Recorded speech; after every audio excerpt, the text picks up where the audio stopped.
Quedó muy bonito. Vamos a orar. Padre, gracias por esta nueva oportunidad de estar en tu casa, este primer día de la semana. Gracias, Señor. Estamos aquí para adorarte y estamos aquí también para juntos estudiar tu palabra. Que al hacerlo el Espíritu Santo nos guía a toda verdad y que ates y reprendas todo lo que sea contrario y lo eches fuera de este lugar y que solo el Espíritu Santo tenga control de todo cuanto aquí se haga y todo cuanto aquí se diga. En el nombre de Jesús. Amén. ¿Ya se saludaron? Pues salúdense una vez más.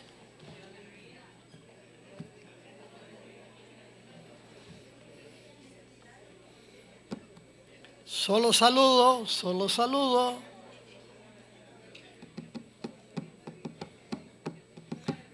Si no se habían dado cuenta, la gemela de la hermana Aura está con nosotros. Póngase de pie, gemela. La gemela de la hermana Aura.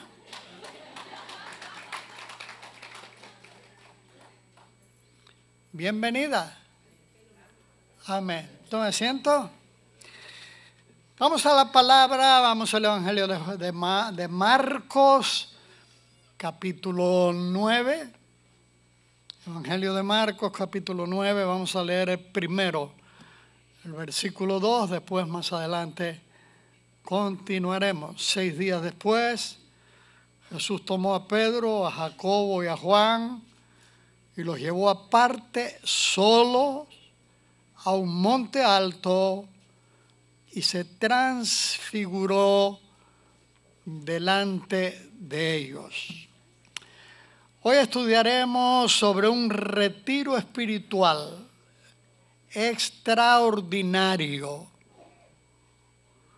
Un retiro espiritual extraordinario. Ahora en el mes de abril los varones van a tener su retiro. Qué bueno sería que sea como este que encontramos aquí. Sin predicación, sin música, sin ruido. Todo el tiempo que duró la pasaron contemplando la hermosura del Señor en un éxtasis, sin poder hablar. Y cuando lo hicieron, no sabían lo que decían. Estaban en el monte de la transfiguración. Cantamos aquí desde final de los 70. Teníamos una hermana, miembro de esta iglesia, ella y su familia. Ella había sido pastora en México y ella nos enseñó el coro: no descenderé de estar con Dios allá en el monte. No descenderé de estar con Dios allá en el monte. No descenderé de estar con Dios allá en el monte hasta que el rostro me brille cual Moisés. ¿Usted sí se acuerda, hermana Bernardina? ¿Alguien más se acuerda de ese coro? No descenderé de estar con Dios allá en el monte. No descenderé de estar con Dios allá en el monte. No descenderé de estar con Dios allá en el monte hasta que el rostro me brille cual Moisés. Tenemos que aprender, hermanos, a estar a solas con Cristo. Eso es lo que nos falta a los cristianos hoy en día. Aprender la intimidad con el Señor. Podemos aprender y practicar un evangelio de ruido, de alabanzas, de danzas, que nos animan por el tiempo que estamos cantando. Pero ¿y después qué? Lo que trae madurez espiritual es aprender a estar a solas con Cristo. Lo repito. Lo que nos hace aprender se me fue, a tener madurez espiritual.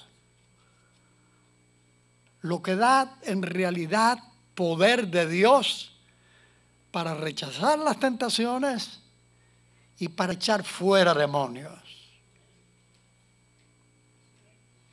Aprender a estar a solas con Cristo.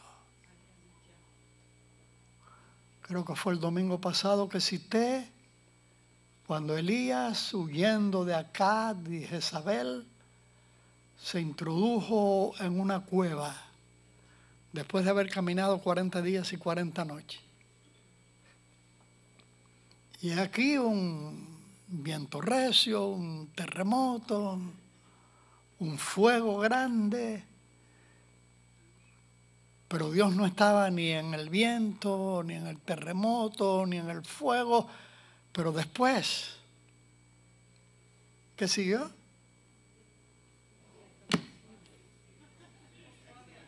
¿No lo ha leído nunca? ¿No recuerda lo que yo cité el domingo pasado? Diga, hermana. Un silbo apacible y delicado, y Jehová estaba en ese silbo apacible y delicado. Eso es aprender a callar en la presencia de Dios. Eso es lo que nos marca, lo que nos trae experiencia espiritual. Jesús había escogido 12 discípulos y los llamó apóstoles. Estamos en Marcos capítulo 9. No puso a ninguno sobre los demás. Todos eran iguales. ¿Por qué al ir al retiro, al monte de la transfiguración, solo lleva a 3 cuando eran 12? ¿Eran mejores los 3 que llevó? ¿Eran de más confianza para el Señor? ¿Eran más espirituales? Estoy preguntando, ¿usted qué piensa? Es verdad que en los que no llevó, que quedaron 9, quedó un traidor, que fue Judas, y un incrédulo, que fue Tomás, ¿recuerda?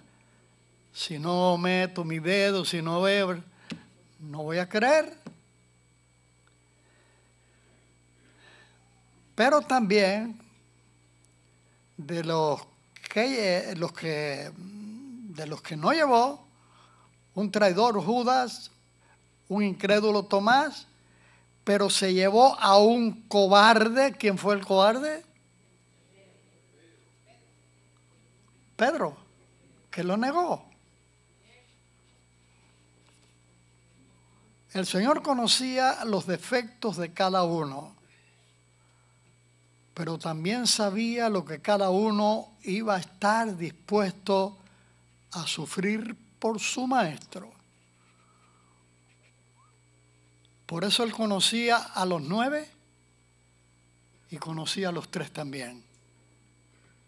Y nos conoce a nosotros al derecho y al revés. Supo cuando nos íbamos a entregar a Él. Supo lo que estaríamos dispuestos a hacer por Él. Y supo también de nuestras debilidades. De dónde podemos tropezar y caer. Y si somos capaces de levantarnos o quedarnos caídos. El Señor sabe todo de nosotros, por eso Él sabe a quién usar, cómo usar y a quién no usar. Porque Él sabe lo que vamos a hacer ahora y en el futuro. ¿Qué puede esperar Cristo de ti? Sabemos lo que podemos esperar de Él. Fidelidad, amor, compasión, fortaleza. De Él podemos esperar todo lo mejor. Pero, ¿qué puede Él esperar de nosotros? ¿Qué estamos dispuestos a sacrificar por Él?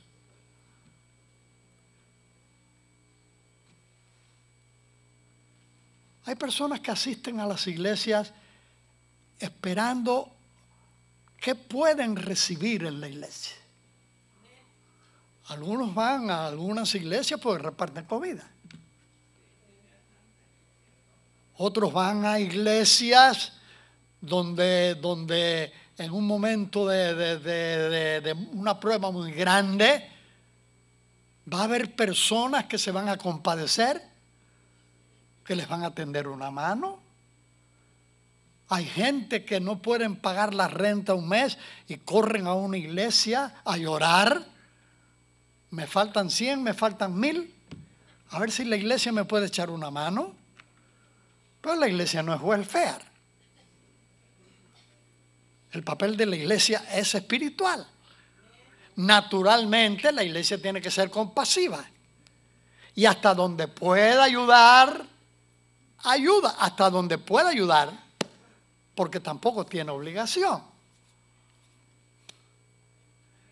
Pero debemos asistir a la iglesia para buscar a Dios, para aprender de Dios,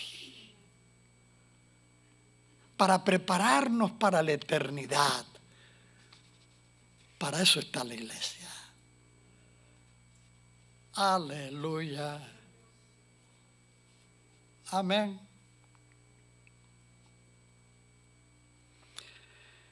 Marcos 2 en adelante. Él los llevó aparte solos a un monte alto. La experiencia más gloriosa con el Señor que nos marcan para el resto de nuestra vida cristiana, son aquellas que tenemos a solas con Cristo, sin testigos. Puede ser en la habitación donde dormimos. Puede ser en el templo. Todo creyente debemos buscar un lugar para estar a solas con el Señor. Hay creyentes que me han dicho, sobre todo hermanas, como yo vivo con un ogro que no quiere nada con el Señor, que me quiere sacar de la iglesia, que no quiere que le dedique tiempo, cuando no está, yo me meto en el baño. Y allí en el baño me arrodillo, me postro delante del Señor y allí tengo mi experiencia personal con Cristo cada día sin testigos, a sola con el Señor. Aleluya. Eso, hermano, es lo que nos marca para el resto de nuestra vida. Porque vienen tormentas, sí. Viene persecución, sí. Vienen momentos difíciles, sí. Pero el haber estado a solas con Cristo nos hace gigantes espirituales. Y también en la lectura de la Biblia. Porque con otras personas estorbando es imposible asimilar lo que estamos leyendo. Pero cuando lo hacemos a solas y estamos estudiando y estamos meditando en lo que estudiamos, y cuando no entendemos algo regresamos a donde nos quedamos en la Escritura, donde no entendimos, Señor, de aquí no me muevo hasta que no me muestres qué significa esto. porque quiero ser alimentado con tu palabra, alimentada con tu palabra. Eso se llama intimidad con el Señor. Y esta fue la experiencia de Pedro, Jacobo y Juan en el monte de la transfiguración. Fueron llevados y no sabían para qué habían sido llevados. Fueron separados los 9, tuvieron un privilegio tremendo y fueron testigos de una experiencia que los marcó para el resto de sus vidas y para el resto del ministerio de cada uno de ellos. Versículo 2, 6 días después, Jesús tomó a Pedro, a Jacobo y a Juan y los llevó aparte, solos, a un monte alto, y se transfiguró delante de ellos. ¿Qué clase de retiro? A ver si cuando regresen los varones de este próximo retiro en abril, me van a testificar que estuvieron a solas con Cristo o vinieron roncos de dar gritos. Porque cuando la experiencia todo es emocional, toda es emocional, ya el lunes no queda nada. Pero cuando es intimidad con el Señor, no solo el lunes, el resto de su vida no se van a olvidar de ese retiro porque estuvieron a solas con el Señor. Y sus vestidos se volvieron resplandecientes, muy blancos como la nieve, tanto que ningún lavador en la tierra los puede hacer tan blancos. Vamos un momentico a Mateo, capítulo 17, versículo 2, porque, Mateo 17, 2, porque Marcos no dice esto, Mateo sí, y se transfiguró delante de ellos y resplandeció su rostro como el sol. Marco habla de los vestidos blancos, resplandecientes, que ningún lavador los puede hacer igual. Pero Mateo agrega del rostro del Señor y su rostro como el sol. Y sus vestidos se hicieron blancos como la luz. Ahora, ¿recuerdan ustedes a Moisés cuando baja de el monte Sinaí, después de haber estado 40 días y 40 noches en la presencia del Señor? ¿Cuántos de ustedes lo han leído alguna vez? Su rostro resplandecía de tal manera que le pidieron que se pusiera un velo en la cara, porque los estaba encandilando. Pero Moisés reflejaba la gloria de Dios. Pero en el caso de Jesús, era su propia gloria lo que los discípulos estaban viendo.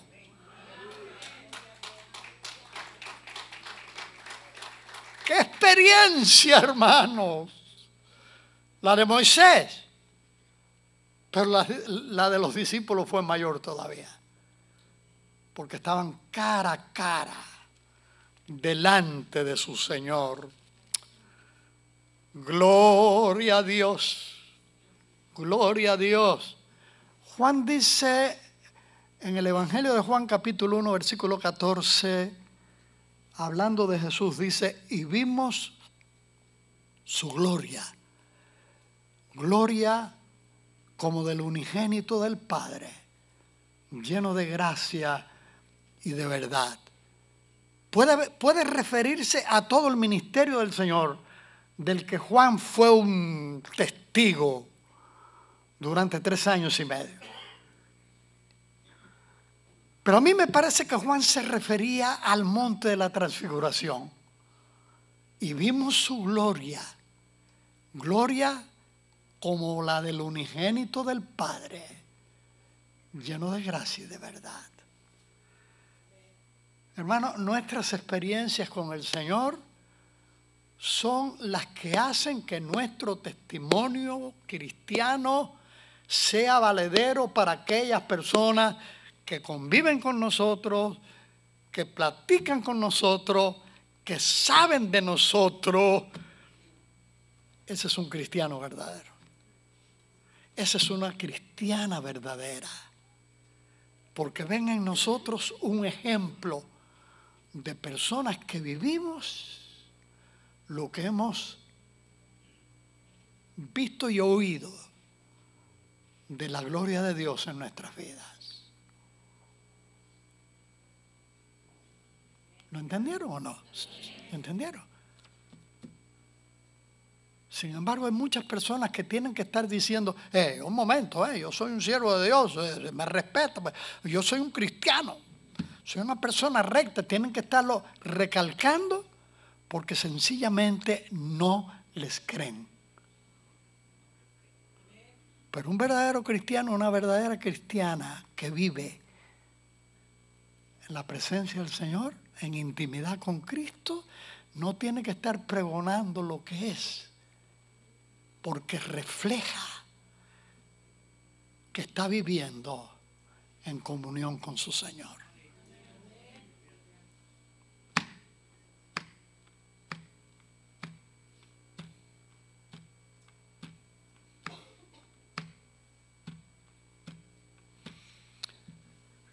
¿Cómo está viviendo usted como cristiano, como cristiana?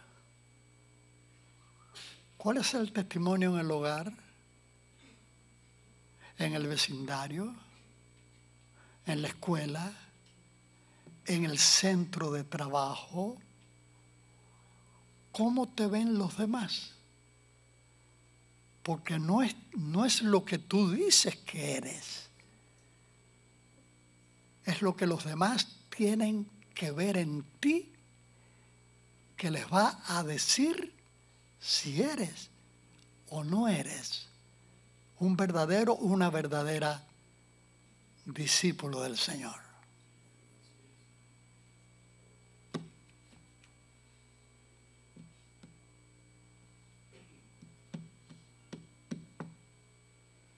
Mira el que está a tu lado a ver qué ves. No, mejor no.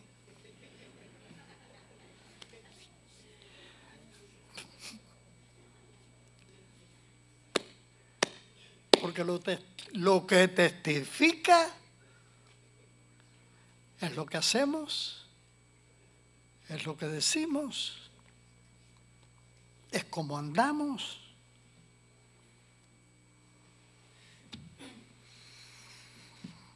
Versículo 3, y sus vestidos se volvieron resplandecientes, muy blancos como la nieve, tanto que ningún lavador en la tierra los puede hacer tan blancos. Y les aparecieron Elías con Moisés, que hablaban con ellos, que hablaban con Jesús.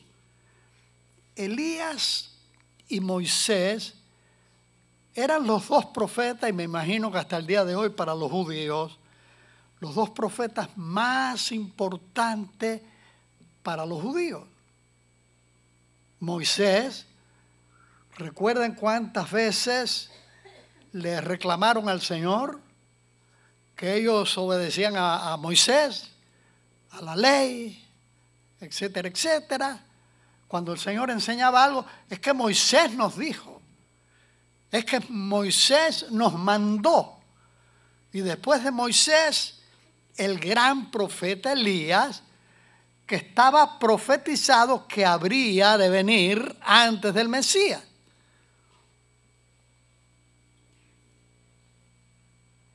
¿Sí lo han leído? Ahora,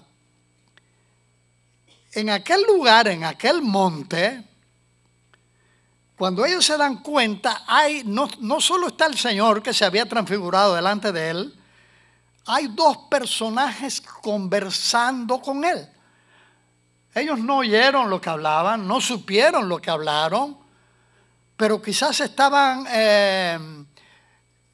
que el Señor les diera alguna orden. Hay en Apocalipsis capítulo 11, ¿quieren buscarlo? Apocalipsis capítulo 11. ¿Sabe dónde está Apocalipsis? Está muy fácil de encontrar, como Génesis, el primer libro, y Apocalipsis, el último libro.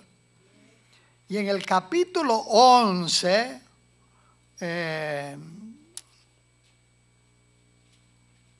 a ver dónde está.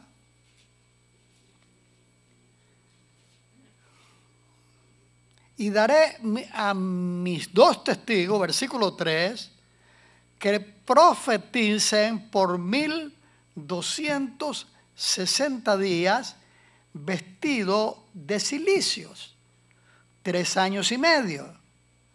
Los mismos 3 años y medio de Daniel capítulo 9. Así que esto es para el tiempo de la gran tribulación. Estos testigos son los 2 olivos que aparecen en Zacarías capítulo 4 y capítulo 11. Estos testigos son los 2 olivos y los 2 candeleros que están en pie delante del Dios de la tierra. Si alguno quiere dañarlos, sale fuego de la boca de ellos y devora a sus enemigos.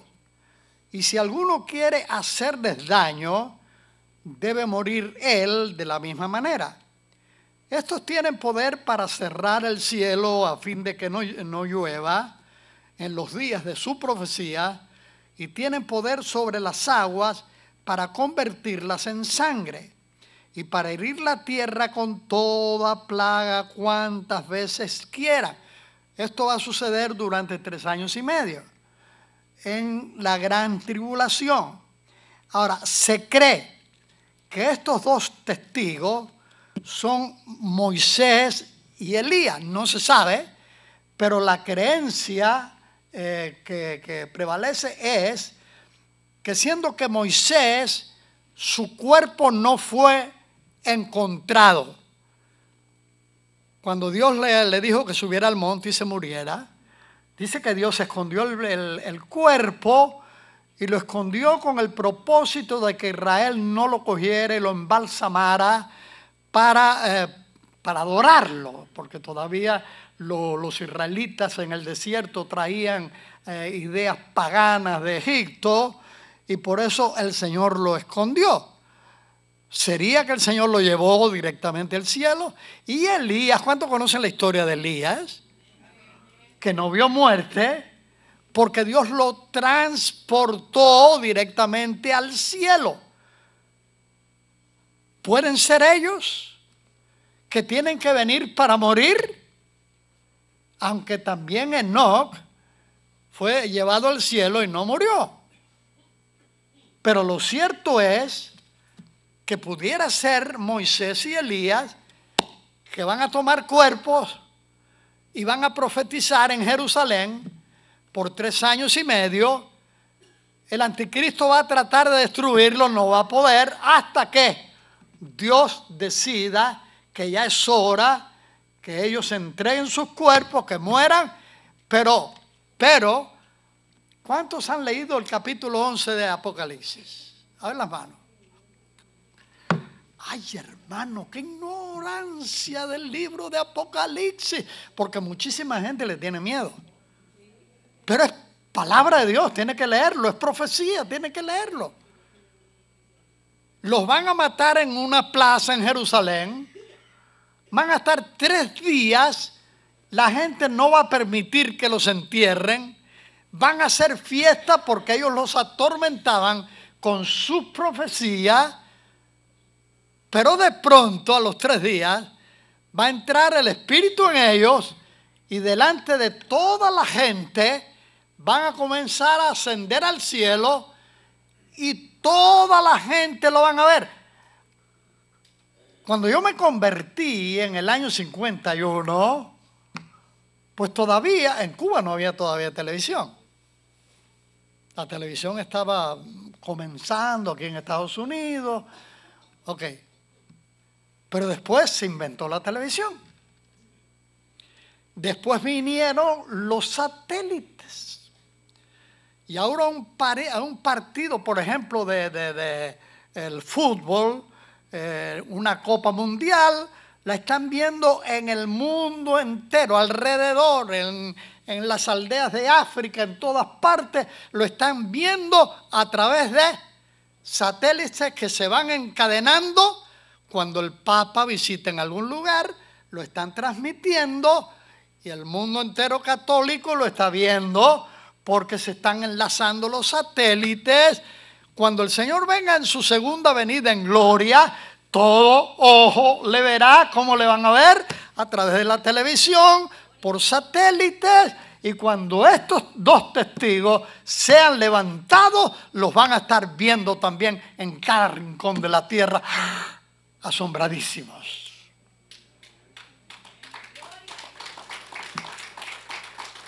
¿Es la Biblia la palabra de Dios o no es la palabra de Dios? Cuando yo me convertí todavía decían, ¿y eso cómo va a ser? ¿Se va a reflejar en el espacio? Ahora sabemos cómo va a ser. Y la ciencia confirmando que la Biblia es la palabra de Dios. ¿Aprendió algo acerca de Moisés y Elías? ¿Por qué le aparecieron al Señor en el monte de la transfiguración? Y otra cosita importante, hermano. ¿Cuántas personas dicen, después que me muera ya se acabó todo? Error. La Biblia enseña que no se acabó todo. Y para eso el Señor nos dejó la historia del rico y Lázaro. Total. A mí que me quiten lo bailado. No hay que me quiten lo bailado. Yo voy a disfrutar porque después que me muera. Eso es lo que tú crees. Pero de que hay un lugar esperándote, después que muera, cuando entregues tu espíritu, hay un lugar de 2 lugares donde vas a pasar la eternidad. Uno se llama infierno, el otro se llama cielo. ¿Qué depende de estar en uno o en otro lugar? Las decisiones que tú hagas mientras estés aquí. Después que muera, ya no puedes decidir nada. Si no te preparaste para la eternidad en el cielo, te has preparado sin quererlo para la eternidad en el infierno. Pero si reconoces a Jesucristo como el Señor y le entregas tu vida, te estás preparando para la eternidad en la casa del Padre. Y les apareció Elías con Moisés que hablaban con él. Entonces Pedro, versículo 5, dijo a Jesús, Maestro, bueno es para nosotros que estemos aquí y hagamos 3 enramadas, una para ti, otra para Moisés y otra para Elías. Porque no sabía lo que hablaba, pues estaban espantados. ¿Qué pasaría si en este momento, mientras estamos hablando aquí de esta experiencia de los 3 discípulos, hay un resplandor y el Señor nos aparece?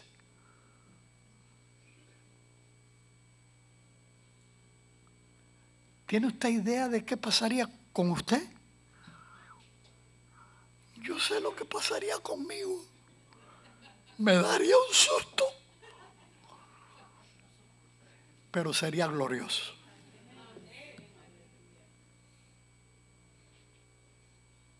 Quizás reaccionaríamos como Pedro, Señor, si eres tú, déjame ir a ti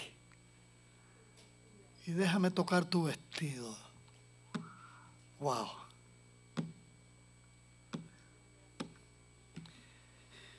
Porque no sabía lo que hablaba, pues estaban espantados. Versículo 7. Entonces vino una nube que les hizo sombra, y desde la nube una voz que decía, este es mi Hijo amado, a él oíd. ¿A quién le habló el Padre? ¿A quién le estaba hablando allá en el monte de la transfiguración? No era ni a Elías ni a Moisés. Era a 3 hombres que Jesús hizo que fueran con él. Y que les quedaría un montón de años para sufrir por Cristo. Que iban a tener en esos años experiencias gloriosas, pero también experiencias traumáticas, porque iban a ser perseguidos e iban a morir como mártires del Señor Jesús. La forma en que Dios nos prepara para los sufrimientos es teniendo intimidad con nosotros. Experiencias profundas con Él,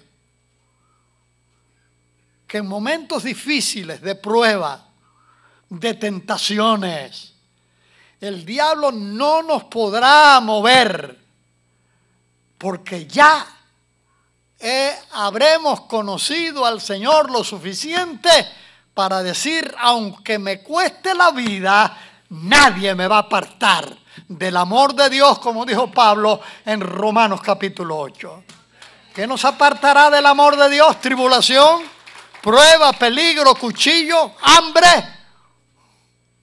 Ninguna cosa creada nos apartará del amor de Dios. A ver, ¿cuántos levantan la mano y dicen, nada me va a apartar del amor de Cristo? ¿Quieren cantarlo conmigo? Nada, Señor, me apartará de ti.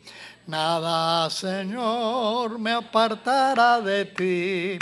Quiero decirte, Señor, hoy aquí, que nada, Señor, me apartará de ti. No, no, no, nada, Señor, me apartará de ti. Ni la vida, ni la muerte, me apartará de ti. Me apartará de ti. Quiero decirte, Señor, hoy aquí, que nada, Señor, me apartará de ti. No, no, no, nada, Señor, me apartará de ti. ¿Se lo dijo al Señor? ¿Se lo dijo? Porque es fácil cantarlo, hermano. Cumplirlo después.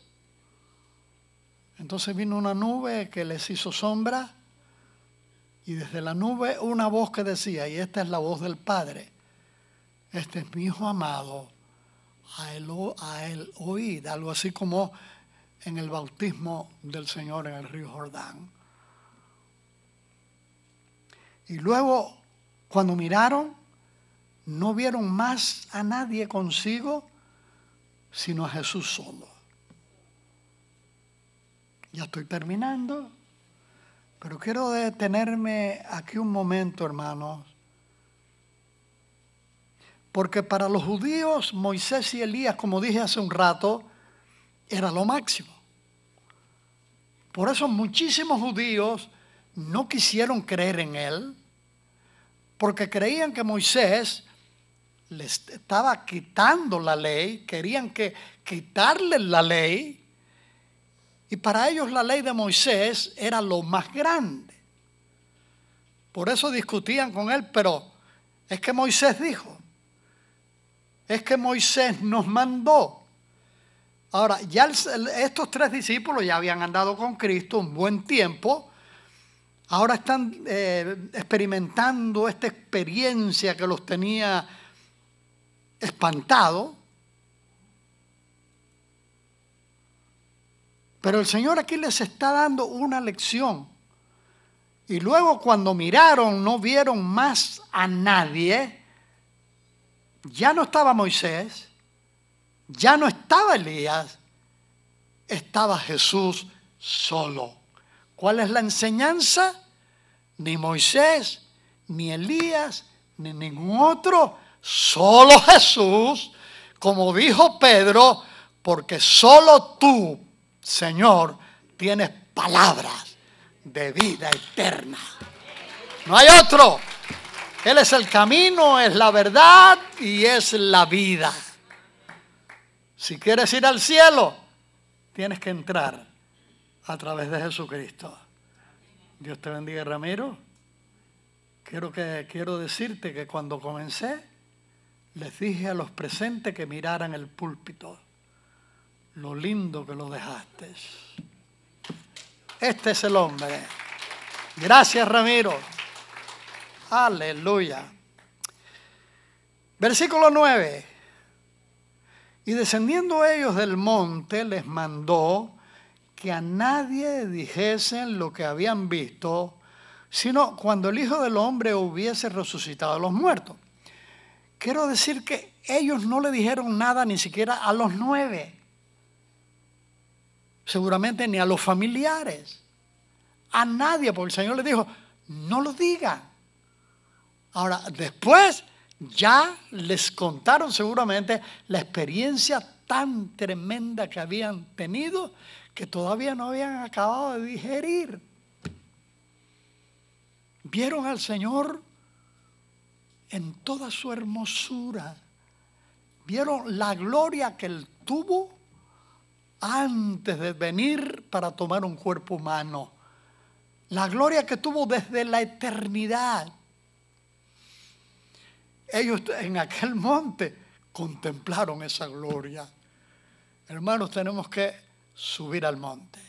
Y cuando digo subir al monte, no se vayan al monte allá de Big Bear,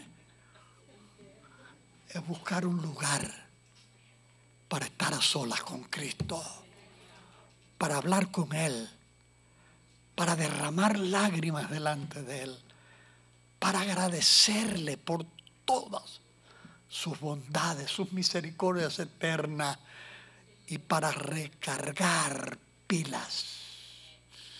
Porque la vida cristiana nunca ha sido fácil, así que nunca va a ser fácil.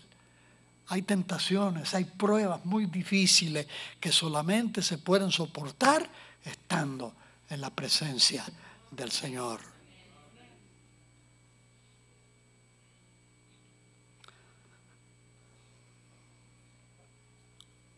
¿Cuál leí? Leí el 9. Y descendiendo ellos del monte, les mandó que a nadie dijesen lo que habían visto, sino cuando el Hijo del Hombre hubiese resucitado a los muertos.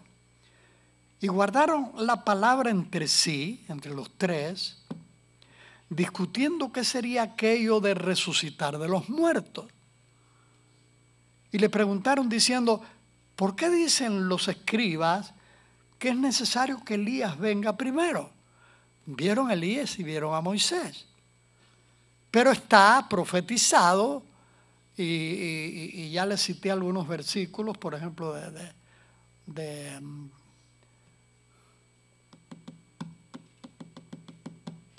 quién? ¿De Zacarías? Respondiendo él les dijo, Elías a la verdad vendrá primero y restaurará todas las cosas. ¿Y cómo está escrito del Hijo del Hombre que padezca mucho y sea tenido en nada?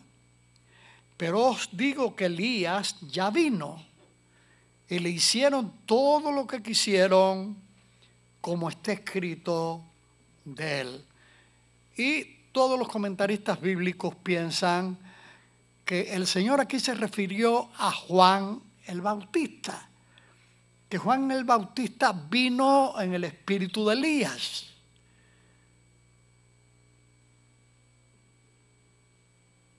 ¿Cuántos han leído la historia de Juan el Bautista?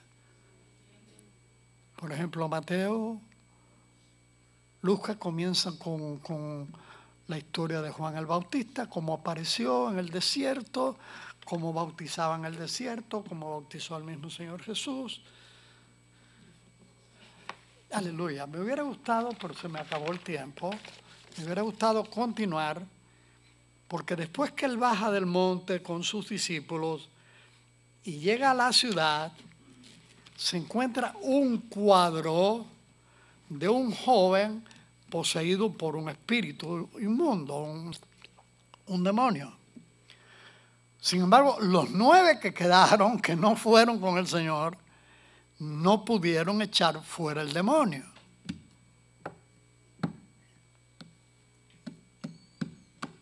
¿Por qué no pudieron echarlo fuera? Porque cuando el Señor los envió, los 12, les dio autoridad en contra de la posesión demoníaca y de las enfermedades. Y ellos sanaron enfermos y echaron fuera demonios. No habían recibido todavía la llenura del Espíritu Santo. Sin embargo, ya el Señor les había dado autoridad. Pero en este caso no pudieron echarlo fuera. ¿Por qué? Hermano, he conocido tantísimos cristianos que para echar fuera un demonio forman un escándalo tremendo, pero en el escándalo no está la autoridad del Señor.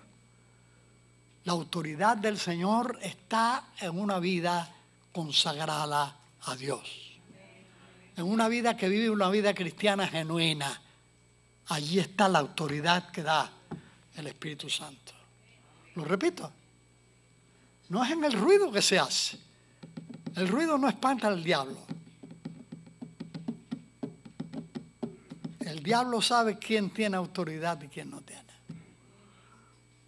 Y si usted quiere un ejemplo, allá en el libro de los Hechos, había una familia allá que salieron a echar fuera demonios. El demonio les dijo, sabemos quién es Jesús, sabemos quién es Pablo, pero vosotros ¿quiénes son? ¿Quiénes sois? Y el endemoniado le fue arriba y los hirió y les quitó la ropa y tuvieron que salir huyendo, porque el diablo sabía que aquellos no tenían autoridad, pero sabía que Pablo tenía autoridad.